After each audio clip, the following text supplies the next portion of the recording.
Welcome to I Wish I Knew, a podcast by DisruptED TV, where insightful and reflective educators talk about a situation where they found themselves saying, "Boy, I wish I knew." Today, we're talking with Dr. Tracey Serverns from New Jersey. As you know, this show is where educators share a time when they jumped into something and wished there was one thing they could have known that would have helped out.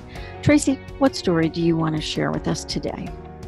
Well, first, I want to thank you for inviting me on the program. Chris, thank you so very much for this and for what you're doing. I think this is really important work. Thank you. Thank you very much. So the first thing that comes to my mind is a number of years ago, I had the opportunity to apply for an opening at the New Jersey Department of Education.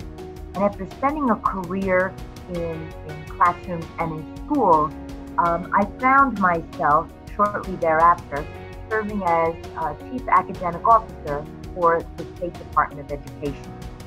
And upon reflection, what I wish I knew while I was there was that I was worthy of being there, that I was just as deserving of a place at the table as everyone else. So what I will confide in you is that there were many times that I thought, who am I to be in this position? Who am I to be in this place of such immense responsibility to be making decisions and leading the charge that influence, thousands of teachers and tens of thousands of students. And so the weight of that responsibility was often quite daunting to me.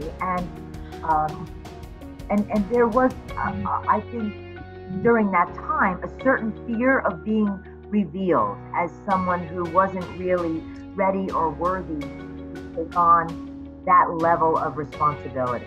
So let me ask you, how did you deal with that? Because first of all, knowing you, I can't imagine that the wealth of information you bring to the table could ever fail you. But how did you deal with that? That's a lot of uncertainty. That's a lot of scary times. So how did you handle that? One of the things that I've learned is the importance of your self-talk, that you really have to be aware of what you're saying to yourself.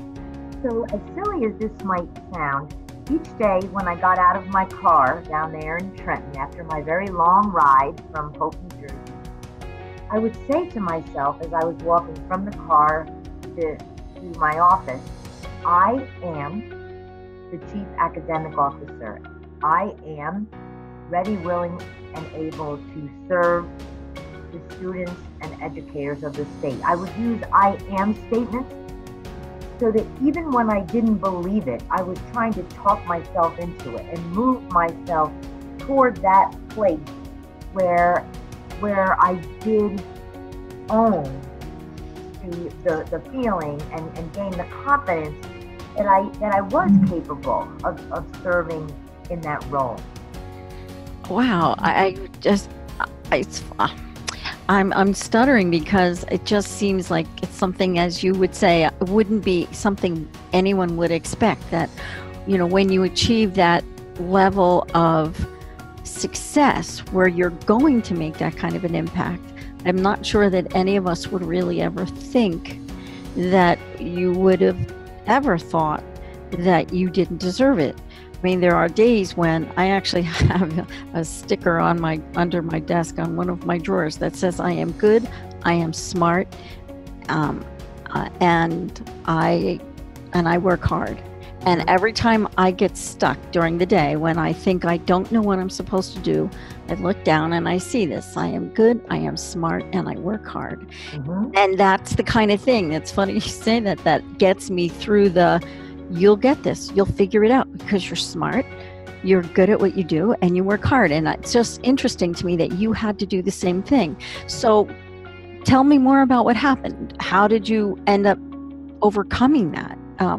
Give me whatever happens next. I mean, well, I think one of the things that I realized, and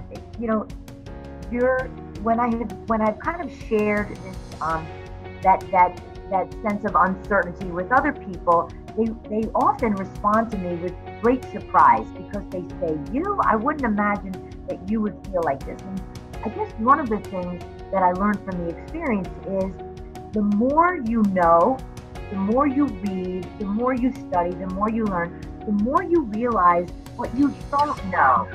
And so many people who I have encountered who know a little sometimes think they know a lot. And so what I became sensitive to is that, my goodness, there's so much research on the science of learning. There's so much to know about how to lead an agency of this size in a cause this important. And what I would do sometimes is focus on perhaps where I saw myself coming up short instead of really holding on to or embracing where I was strong. So what I needed to do is to quiet the voices that kind of say, you shouldn't be here, and say, well, you'll figure it out. And so I read voraciously. I read all of the documents and the laws and NCLE, and brought home binders and binders of information, and sought to educate myself so that I could feel more confident to enter into those conversations. I mean, what you learn when you go to the State Department is there's a whole other realm of information that you have to really seek to understand. You could spend a career in the classroom and not understand some of the politics, the policies, the practices, the forces, the factors that shape all of the ways that we do education in New Jersey. And what I have said to people who are often quick to condemn, the State Department, they say, well, they say it with all of that, disparagement. They're like, oh, they don't understand what it's like and so forth. So for a short time, I was they. And when you get to work in that capacity, you get to walk all the way around the elephant and see the reality that you don't know from the perspective of the practitioner. Mm-hmm. And so I had to keep my eyes open, my wits about me, my mind clear and strong, and always also remind myself that I was operating from a solid ethical core. I had no agenda other than that of servicing students and their teachers and leaders. Right, serving kids. Mm-hmm. Mm-hmm. I just, like I said, I think that this is, I don't know, I think it's incredibly brave of you to suggest that you took this job on and you really were concerned about whether or not you were really competent enough to do this, whether you really could handle this. But I think what you're also bringing to the table is that everybody has these insecurities. We all take on these jobs, and sometimes we get there and we think, oh, wow, how big is this elephant? So the next question I want to ask you is, what is the most important thing you learned after you walked around the elephant? That I was worthy, that I was capable, that I was committed, that I had all of I had the knowledge, the skills, and the aptitude to do what I needed to do, to step up into that space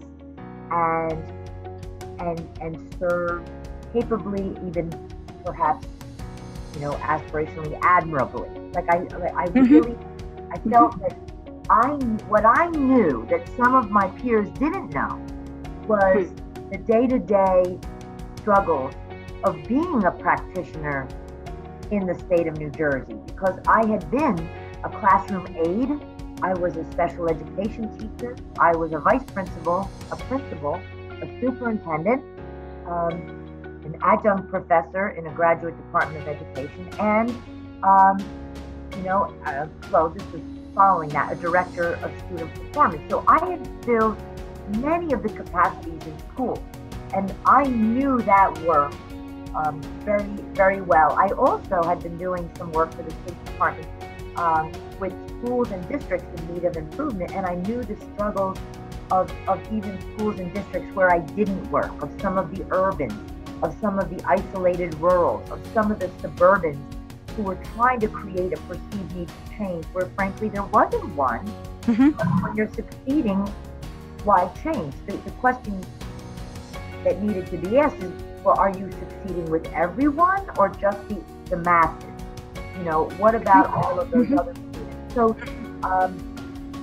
it was really about learning to quiet the voices of self-doubt and fear and take stock of your gifts and strengths. And when you can do that and be willing to do the hard work necessary to learn what you don't know, that you really can be successful in even the most challenging positions. But that's such a great takeaway because I want to ask you, did you ever have that feeling when you were in any of your other roles that you felt like maybe you bit off more than you could chew? Yes, in every role. I mean, if we're honest, don't you feel like that when they put the baby in your arms at the hospital? Yes. You're like, oh my gosh.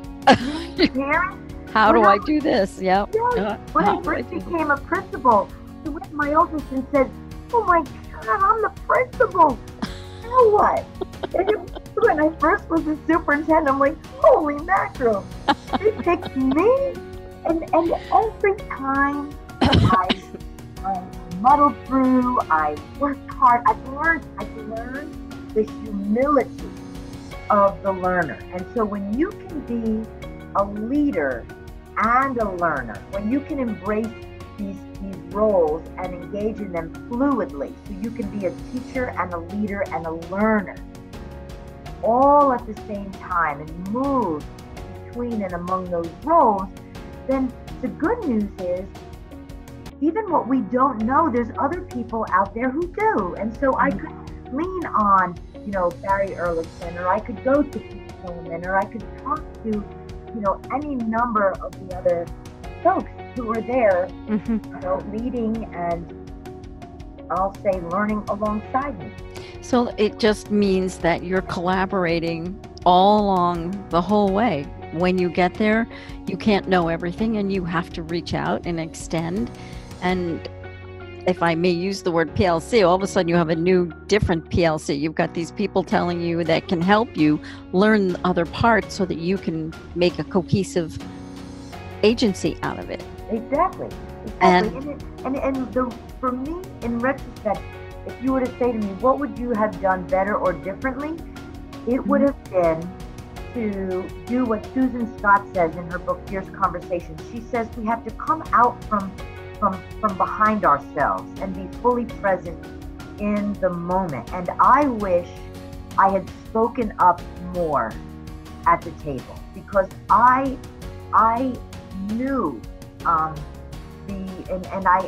wanted to, I wish that I had just, I don't know what to say, more clearly, more loudly, more directly, definitively stated the needs of the people who I felt I was really there to represent, which really was very much the students and the teachers and the leaders and everyone throughout the educational system who are there to engage in this most important work, which is the service of students.